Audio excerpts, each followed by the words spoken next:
Hey, Deserved listeners, 90 Day Fiancé. Let's watch. So, Ronald, when Tiffany was packing her bags, did you think the relationship was over at that point? I did not treat her right. And normally I only realize that afterwards. It's a bad thing of me. I apologized for my behavior. All right, so he is saying that he did something wrong. He didn't treat her well. I think all of us would agree with that, and he's acknowledging that, which is good. He's saying, I apologized for my behavior. Okay, I'm a little skeptical about that. I wonder if he really apologized, meaning he talked about all the things that you need to, and you'll hear me talk about this sometimes. Off the top of my head, you say you're sorry, you say why you're sorry, you say how it impacted the other person, you talk about the context, you don't give an excuse, but you talk about what maybe contributed to the transgression that you committed. You talk about how you're going to rectify the situation. So it would be something like, Tiffany, I'm so sorry that I treated you badly. I was really stressed out about this. I'm not making an excuse, but it did make it harder for me to have patience. And I started misinterpreting things, and I started getting scared. And I lashed out. I wasn't really aware of what was going on inside of me, and I transferred my fear and my hurt into hostility. And I don't know, I just thought maybe if I just yelled at you, things would work out. Of course, that's really stupid, and I realize that now, and I totally acknowledge that the way I treated you would make you feel like I didn't love you, would make you feel disrespected, would hurt your feelings. So I'm really sorry that I did that. All right, so that's a complete apology, and it contains all the elements, not because you're checking boxes, but because apologies, the purpose of these kinds of apologies, and there's various different sort of contexts with, relational apologies like this, is you have to first acknowledge why you did what you did. Because if you just say, I'm sorry, and we see this all the time on the show, well, people say, oh, I'm like Ed will apologize, I'm sorry, without really saying, well, why did I do that in the first place? Because when you analyze yourself, when you assess yourself, when you have differentiation around yourself, then you can look at yourself and go like, oh, I get it. That's why I made that mistake.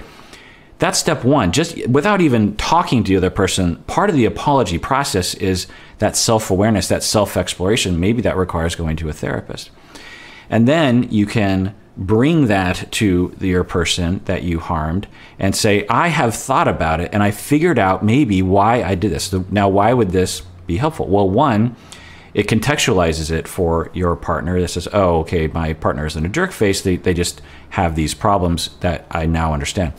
The other thing is it provides a course of action to make it so it won't happen as often in the future. Because if you know why it happened in the past, then you can address it in the future and avoid it. Just saying you're sorry, and that alone basically means, without self-exploration, basically means it's going to happen again. It's nice that you're sorry, but unless I hear something indicating why you did that in the first place, some kind of reason, like a simple example is you're in the grocery store and you have a shopping cart and you're going down the aisle and you're distracted and you're looking at your phone and you hit someone. And imagine just being like, I'm sorry. And then the person's like, in this weird world that I live in, they're like, well, why did you do that? And the person's like, I don't know. You just got in my way. I don't know. And so whereas a differentiated person would say, oh, well, I made a choice to be distracted by my phone and I wasn't watching where I was going. That's why I hit you. I'm sorry. So that's self-awareness. That's the ability to look at yourself and say, why did I do that? I did something wrong. Why? And again, this is where therapy comes in. And so to do that and then to present that to your partner really, really helps. And it's not making excuses. It's providing a reason so that the other person can be like, oh, one, they took the time to think about it. Two, I now have a little bit more confidence that they can fix it in the future because they figured out why it happened. So let's see if Ronald did that. I just got back from South Africa in March. I was there 4 months with the kids. I think Ronald's still trying to figure out how to make me happy. Now, I will say that Tiffany also needs to apologize as well. Maybe less so, but they both treated each other pretty poorly in the season we just watched. Okay. But Ronald, what do you think is the main breakdown in communication between you and Tiffany? My relationship and my marriage is a lot like Michael and Angela's. Tiffany's the boss. I'm always wrong. I'm always the piece of shit. Yeah, he's exhibited this schema in the past. And actually, I would agree, kind of. I wouldn't compare it to Michael and Angela, but one of the themes is there. But it's interesting that he's saying that I bet you anything he sees Michael as completely faultless. But of course, we understand, particularly from previous seasons, that Michael cheated on her and did all sorts of things, not a lot of things, but, you know, some pretty definitive things that would cause Angela to be upset. But anyway, so for Ronald, his schema is that he's always wrong, and that Tiffany is like Angela, this screaming mad woman who makes no sense and just abuses him. It's interesting that he has that. I suspect that has to do with his traumas while he was growing up. Tiffany's the boss. I'm always wrong. I'm always the piece of shit. I'm always the one that is at fault. I love the fact that she's strong. But the thing is, a woman is a woman. A woman is not a man. What does that mean? It means nothing. I don't know. Maybe when I was, 16 in the 80s, that sentence would have made sense to me. But what does that even mean? You just look at her. She's rolling her eyes. What does that mean, Ronald? A woman is a woman. A woman is not a man. I'm pretty sure what he's saying is she needs to know her place. She needs to be submissive. I'm in total control. Doesn't matter if I make any sense. It doesn't matter if I am good with a budget. It doesn't matter if I have any problems. She needs to obey me. She needs to be submissive to me. What? What? The woman cannot take the role of the man. And that's literally what she does. Now, I think what Tiffany would say, but what I would say is, let's get rid of this man-woman role thing. How about you both work together on how to be responsible, that you both think about what you're going to do with the money, that you talk with each other. It's 50-50. You have to negotiate. You have to say, I want to spend $500 on this Christmas tree. What do you want to do? And the other person says, I don't want to spend $500 on a Christmas tree. I would rather spend $500 on groceries so that we can actually get on our feet, or whatever. And you have that conversation, and that means you have to negotiate. It means you have to make a case for something. It means you have to listen to someone. It means you have to give up some power. But it doesn't mean you're giving up all the power. It just means you're giving up half of the power. And, plus, don't you want to be in a relationship where you're both mainly satisfied, instead of someone just being submissive to a boss and not really having intimacy or agency? Thank you. How hard is it to submit? It's because you're playing this independent woman. I think you don't let him to do stuff. I think He doesn't. Even if I give him the chance, he doesn't. Now he recently started. I have a feeling like you're a little bit smashing him, don't letting him to do stuff.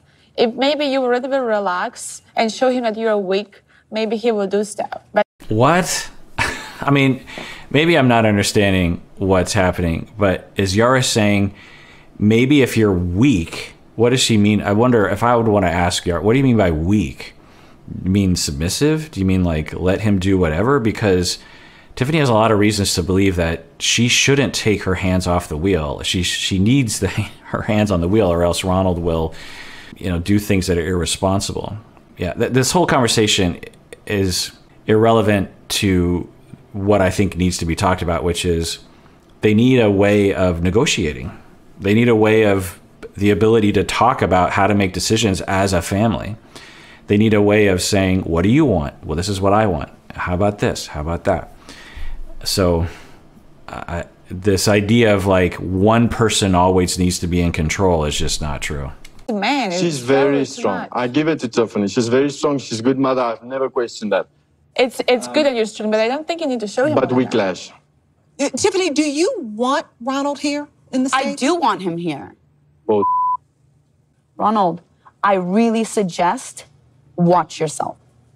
In that moment is a microcosm of their problem, that someone asks, do you want him here? And she says, yeah, I absolutely do. Now, is it complicated? Yeah, of course it's complicated, but I believe her that she wants him there. She probably has some caveats of, yes, I want him here if he can be responsible, if he can show that he can contribute, these kinds of things.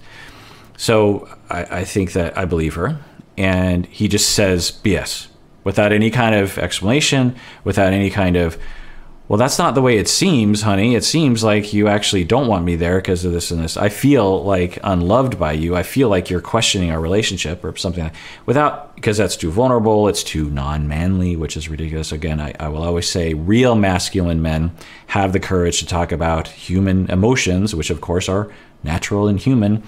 It'd be like men not wanting to talk about going to the bathroom or something. I don't go to the bathroom. I've never been to the bathroom. It's a normal human process, bodily process. It's fine. You can admit you go to the bathroom. You can admit you have human emotions.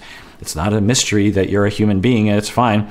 And so for him, he is just, instead of saying anything vulnerable or anything emotional, he's just like, it's BS. Just this attack, and then she's hurt by that, and then responds in her way, which is watch yourself, diminishing him and making him feel like a child. So they're both at fault there. He should say something like, well, it doesn't seem like that, honey. It seems like you don't want me to come because of this, this, and this, and I feel unloved by you. I'm glad to hear that you do want me to come, but it kind of seems like sometimes you don't, which hurts my feelings. And what she could say is, when you say BS to me, it hurts my feelings because I honestly do want you to come. There's some caveats there, but when you just say BS like that, it hurts my feelings. Tiffany, you don't scream. I suggest I told you, I'm not mouth. worried to move to the US. I can stay in South Africa. Then that's your choice. That's not my choice. You want to stay away from your kids? Okay. Then go ahead. Are you guys having trouble communicating long distance? Yeah, I would say they're having trouble communicating short distance, long distance, medium distance. Absolutely. This is a pretty good example of the way that they talk to each other. In person too. Do you have the same problem? Every time Tiffany goes back, she takes a piece of me with. Point. And roll your eyes one more time, Tiffany. I dare you. So he said something vulnerable, kind of, in the context of a lot of mean things. When every time she leaves, she takes a piece with me. I believe that. And then she rolls her eyes. Why would you roll your eyes? Now, in all likelihood, Tiffany doesn't believe him. She feels like he doesn't care, but I think he does. And in that moment, he's being a little vulnerable, and she rolls her eyes at him. And then instead of him saying, honey, it hurts my feelings when you do that, he says, do it one more time, in this very aggressive, I don't know what to say, controlling way. You think once he gets over here that it will be the same arguing every day? I don't know. Well, the last time we saw them, Tiffany and Ronald had been to couples counseling, which didn't go the way Ronald expected. After they left, they got into a fight that had a lasting impact on their relationship.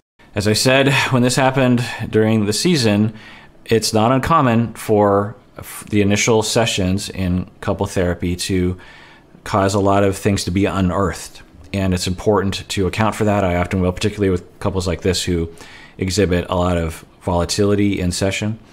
And I'll have a plan of what they should be doing outside of the session, and or just roll with it. They come into the next session and they're so, we've been fighting this whole week, and I'll say, okay, it happens.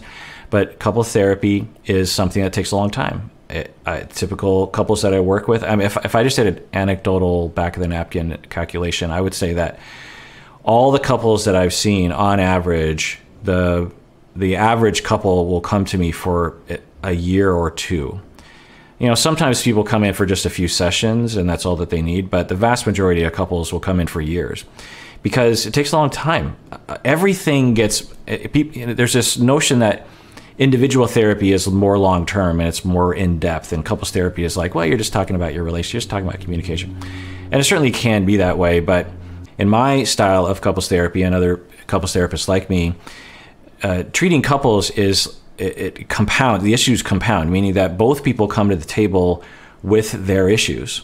And so if we were to treat each person in individual therapy, it would be pretty complex. But when you put them together, not only does each person have their own relational traumas and their attachment injuries and their lack of differentiation or whatever, and their schemas, and you have to treat both of those people, but also the way they come together creates this whole other complicated thing. And the way you now come together with their relationship compounds the complexity to the nth degree. And so a lot more time is necessary in order to sift through all that and to help people heal and create new patterns. Forced me enough and get the kids away from me enough. Now it's my turn. Oh my God. I do admit I did treat her wrong, and that is what I recently apologized for. All right, good. So he says, I admit I treated her wrong, and that's what I apologize for. It's great. I hope that he investigates himself and figures out why he treated her wrong. I wonder if he will talk about that. It's not my fault that we had a counseling session. His uncle, which was also counseling us, basically sided with me and said the issues she's bringing up are not like irrational and she's not expecting too much. Yeah, so this is something that happens a lot in couples therapy, that there will be this perception that I am siding with one person or the other, again, particularly in the beginning of the relationship, because each member of the couple, we haven't bonded yet. They don't really trust me yet. And in the beginning, there's a lot of hope that the therapist will say, oh, you're the sane one and your partner's the crazy one. There's this really deep hope. Again, the more undifferentiated you are, the higher the hope is there, because you're essentially going into therapy hoping that your parent, who you're transferring onto your therapist, will approve of you and will say your sibling is the bad person. And so they felt, or she felt, that the therapist was siding with her against him. And it's possible that the therapist made a mistake there. It's also possible that they just misperceived what was happening, or they had a distortion around what was happening. And this is important as a couples therapist. I know some of you listening or watching are couples therapists, and a very important thing to do, and it's hard to do sometimes, is to really ride that line between having it be a useful session while also making sure that both people don't feel like you're siding with one person over the other, because that will create a relationship rupture with one of the members, and then they might not ever come back. And she was laughing. First of all, she's sitting with a bottle of Bacardi with her that she took out of the car because she's going to stay by the hotel with the cameraman. Whoa. Wow. Wait a minute. You think she's doing what? The whole time while we are filming, she and this guy is way too friendly with each other. Interesting. So Ronald is saying that she was flirting or having an affair with one of the cameramen for 90 Day Fiancé. That adds I'm guessing Tiffany has a response to this, but that would be an interesting layer of 90 Day Fiancé. I wonder if that's in our future, where someone on the crew ends up interfering or having an affair, and then that person, the cameraman, is now part of the show. That'd be kind of a meta scenario. I don't hope that happens, but I wonder if that's in the future. I don't know where that's coming from. The jealousy, I don't know where it's coming from. I don't give you a reason to be jealous. I love my wife. I don't want my wife to be friendlier with another man than with me. Yikes, this is concerning. Who knows, but we are seeing some big red flags of an abusive partner.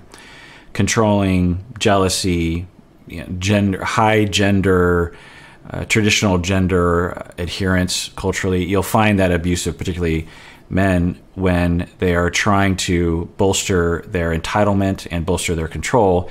They will highlight, what men are and what women are. It's a very frequent observed behavior in abusive individuals.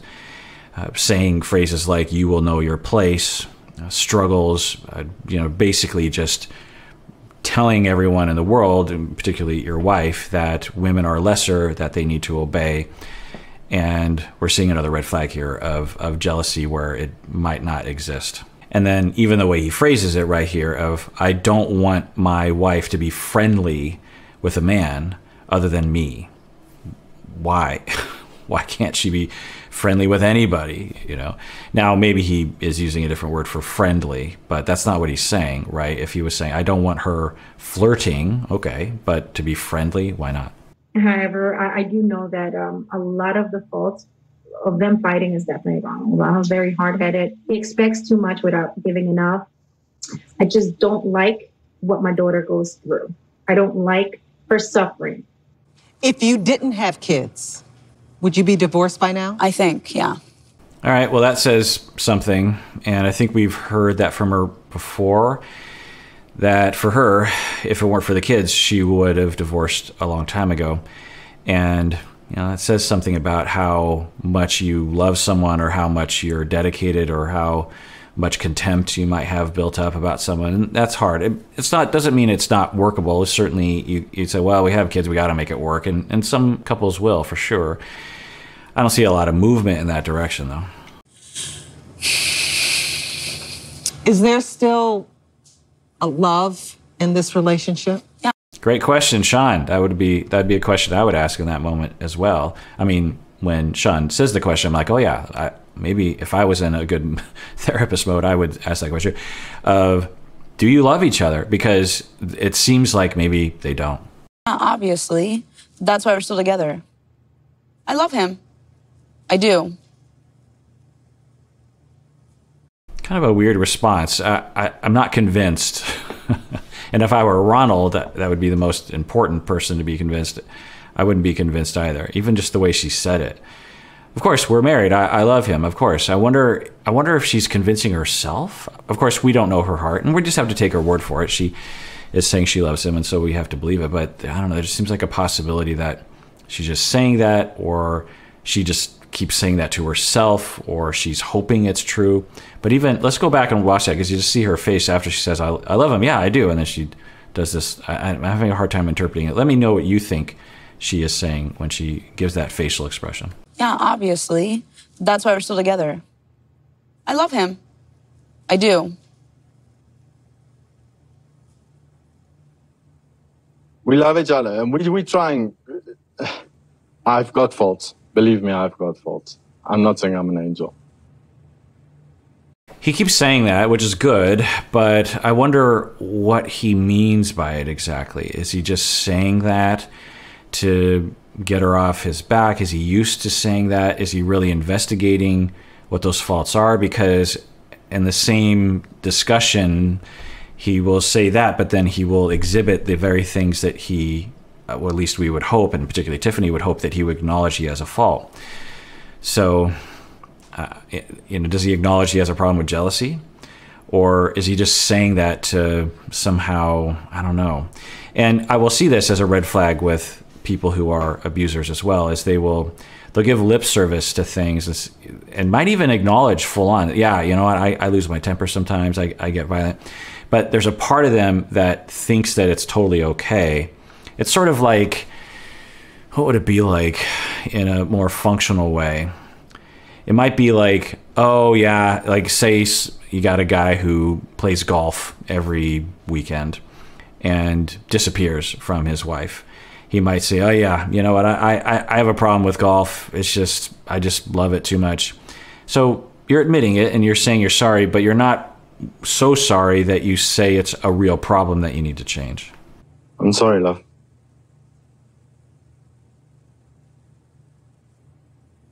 Maggie and Rhea. All right, so that little interaction, at least from my distant viewpoint, seems to point to that they do love each other, but they just have a real volatile relationship and they hurt each other a lot. So I think that their relationship is likely going to continue, and I'm guessing we'll see them again in another season. That's one of the things that I've learned over the time as y'all have asked me to watch these seasons, is trying to predict who will continue into the next season, right? So it'd be another 90 Day the other way, maybe next year that we'll see them again. I don't know. Thank you so much for joining us and sharing your thoughts about the relationship with your children. I know you want the best for them, so we appreciate you being here and being honest. Thank you so much. All right, well, that does it for that episode of Psychology in Seattle. Everyone out there, please take care of yourself because you deserve it. You really, really do.